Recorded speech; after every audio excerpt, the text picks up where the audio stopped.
Hi friends, നമുക്കൊരു മീനച്ചാർ വെച്ചാലോ?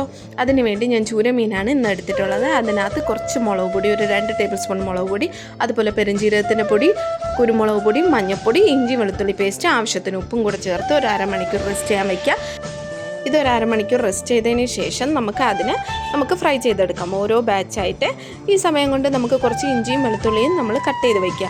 അതുപോലെ 2 പച്ചമുളക് കട്ട് ചെയ്ത് വയ്ക്കുക. ഞാൻ കായമാണ് യൂസ് ചെയ്യുന്നത്, നിങ്ങൾക്ക് കായപ്പൊടി വേണമെങ്കിൽ കായപ്പൊടി യൂസ് ചെയ്യാവുന്നതാണ്. അപ്പം ഇതെല്ലാം നമ്മൾ ഈ സൈഡ് പ്രിപ്പയർ ചെയ്ത് വയ്ക്കുക. അവസാനം നമ്മൾ ഈ മീനൊക്കെ കോരി മാറ്റിയതിന് ശേഷം ആ എണ്ണയിൽ തന്നെ തിരിച്ചും മസാല യൂസ് ചെയ്യാൻ വേണ്ടി ശ്രമിക്കുക. അല്ല, എണ്ണ തീർന്നിട്ടുണ്ടെങ്കിൽ നിങ്ങൾ വേറെ എണ്ണ യൂസ് ചെയ്യാവുന്നതാണ്. അപ്പോൾ ഈ എണ്ണയിൽ തന്നെ ഞാൻ കുറച്ച് ഉലുവപ്പൊടി, കുറച്ച് കായം, അതുപോലെ ഈ കട്ട് ചെയ്ത് വെച്ച ഇഞ്ചി വെളുത്തുള്ളിയും, പിന്നെ കരിവേപ്പില, പച്ചമുളക്, ഉപ്പ്, ഒരു 2 ടേബിൾ സ്പൂൺ മുളക് പൊടിയും 1/4 ടീസ്പൂൺ മഞ്ഞൾപ്പൊടിയും കൂടി ഇട്ട് കൊടുക്കുന്നുണ്ട്. ഇതിനകത്ത് കുറച്ച് ചുരുക്കയും കൂടെ ഒഴിക്കുക. നല്ല അടിപൊളിയായിട്ട് മീനച്ചാർ